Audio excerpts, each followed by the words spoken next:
Nabi, hendaklah engkau menyolatkannya, hendaklah engkau beristighfar memintakan ampun untuknya, hendaklah engkau menjalankan wasiatnya, hendaklah engkau hubungkan kekerabatannya, dan hendaklah engkau hormati teman-teman ayah dan ibumu. Ini kalau kita ingin dikatakan menjadi anak yang berbakti kepada orang tua, ayah atau ibu yang sudah meninggal dunia. Ya. Karena kewajiban kita, walaupun ayah atau ibu kita sudah meninggal dunia, tetaplah kita harus mendoakan mereka, bersedekah atas nama mereka. Terus apa lagi? Membaca Quran, untuk kita kirimkan hadiahnya untuk orang tua kita yang sudah meninggal dunia. Membacakan doa ya untuk orang tua kita.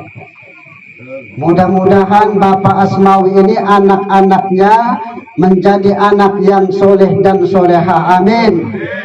Ya.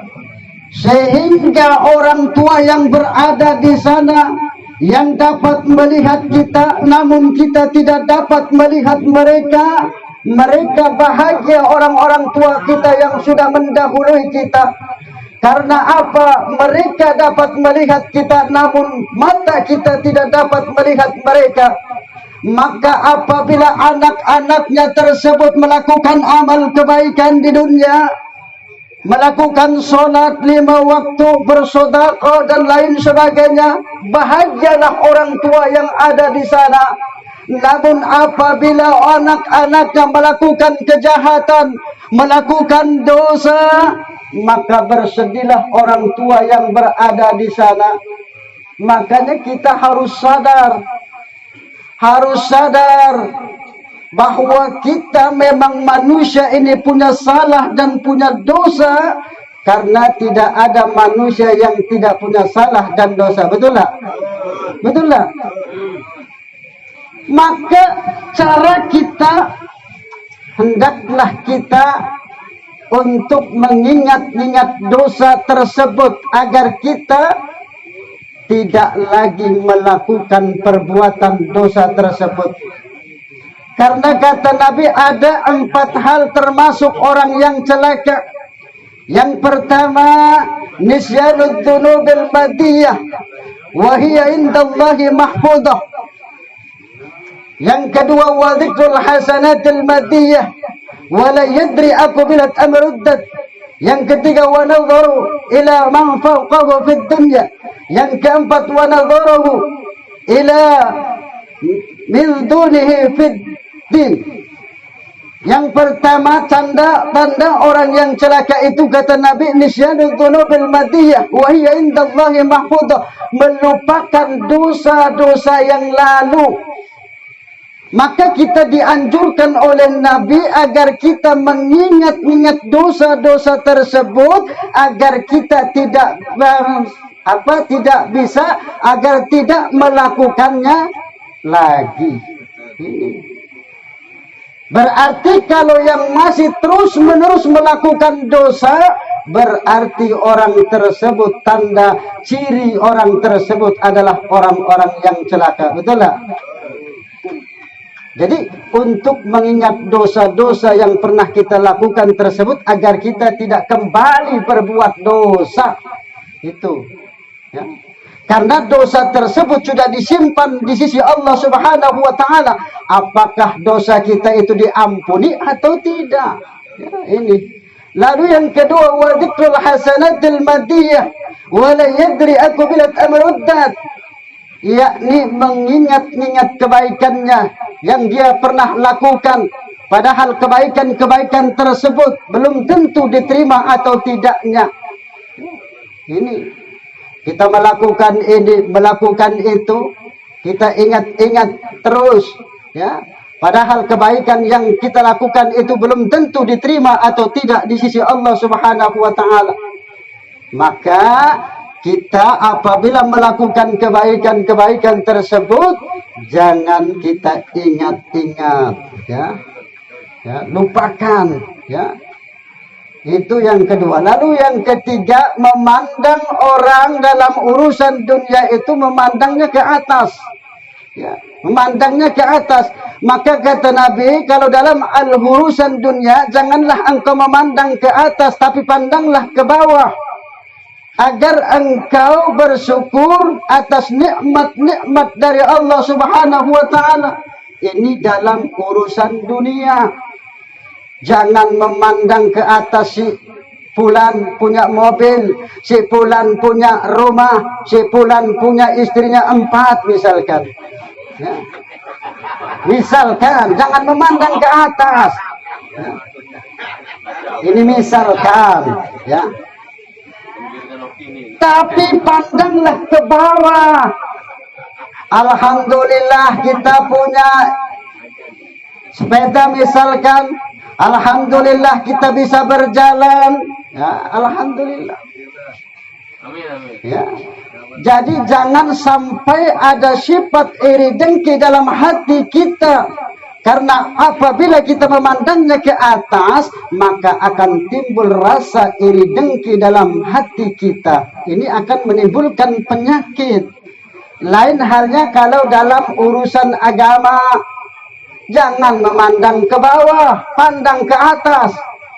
Orang tersebut bisa sholat 5 waktu, kenapa kita tidak bisa sholat 5 waktu misalkan? Orang tersebut bisa sholat tahajud tiap malam, kenapa kita tidak misalkan? Ya. Orang tersebut rajin bersedekah, kenapa kita tidak?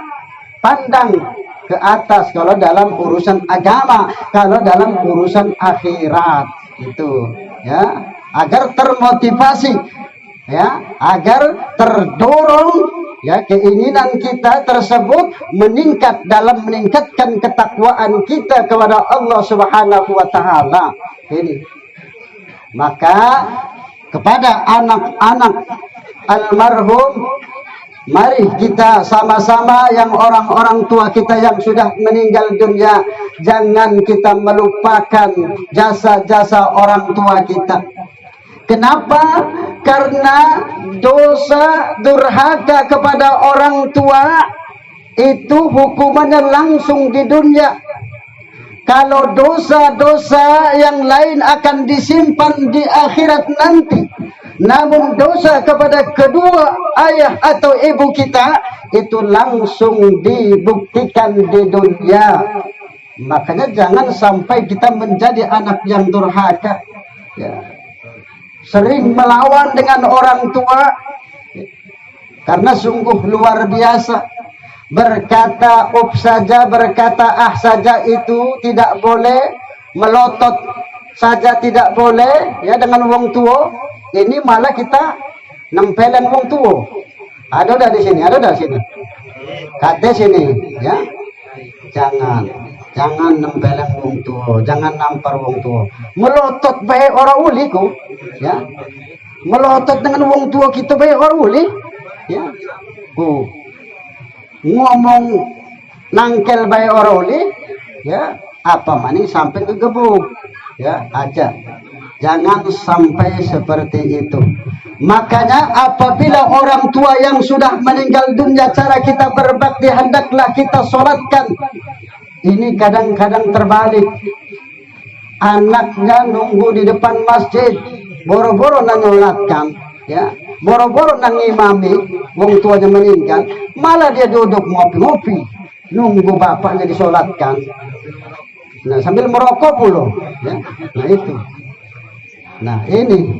Padahal kalau kita ingin dikatakan menjadi anak yang berbakti, sholatkan orang tua kita yang sudah meninggal tersebut. Apalagi kita bisa mengimaminya, alhamdulillah. Kita yang jadi imamnya, itu, ya. Lalu yang kedua, mintakan ampun, bacakan istighfar, ya. Mintakan ampun untuk kedua orang tua kita dalam setiap habis sholat. Kita memohon kepada Allah, mintakan ampun untuk diri kita dan untuk kedua orang tua kita. Doa itu sebetulnya tidak perlu banyak-banyak. minta ampun untuk kita, minta ampun untuk kedua orang tua kita, minta rezeki yang banyak, sing halal, sing barokah, selamat dunia dan akhirat. Cukup, ya, ya kan? Itu sudah terkumpul di situ, ya.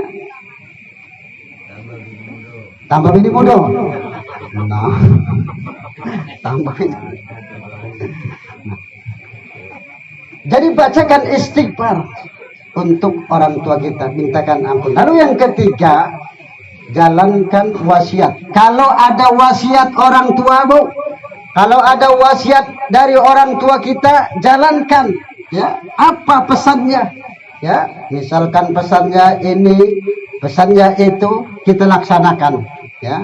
Lalu yang keempat, hubungkan kekerabatan, persaudaraan. Jangan memutuskan hubungan persaudaraan. Dan yang terakhir, hendaklah kita menghormati teman-teman ayah dan ibu kita. Ya, sewaktu hidup kita, siapa teman bapak kita, siapa teman ibu kita, ya, hormati. Ya, teman-teman ayah atau ibu kita. Itu cara berbakti kepada orang tua kita yang sudah meninggal dunia. Mudah-mudahan almarhum ini, Bapak Asmawi ini, diampuni dosa-dosanya oleh Allah Subhanahu wa taala, dilapangkan kuburnya dan kuburnya dijadikan taman-taman surganya Allah Subhanahu wa taala. Dan kita semua yang hadir di sini mendapatkan rahmat dan maghfirah dari Allah Subhanahu wa taala. Amin ya rabbal alamin. Mohon maaf. Taufiq wal hidayah. Wassalamualaikum warahmatullahi wabarakatuh.